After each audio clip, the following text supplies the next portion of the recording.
A lot of children of my generation, their parents wanted them to assimilate, to learn the language, to love the country.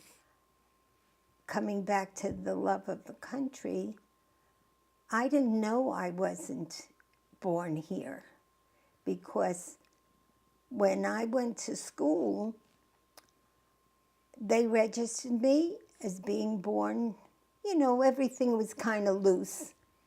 As being born in the United States, in Newark, New Jersey, where we lived. They sent me along to kindergarten. Nobody asked questions. And so I always thought I was a true American, which I am whether I'm born here or not. What happened is that the war started. World War My II. dad had to sign up for the draft. He was 42 years old. Of course, they weren't going to take him, but he signed up. That's when they knew he was illegal.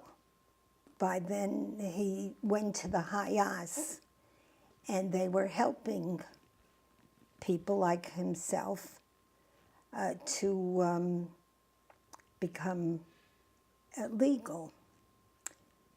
And I was devastated. I mean, the war was coming on. We were all so gung-ho. It was, we were doing something. America was special. And my parents were always that way. So, as I said, I think it cost him about $1,500 to pay for passage.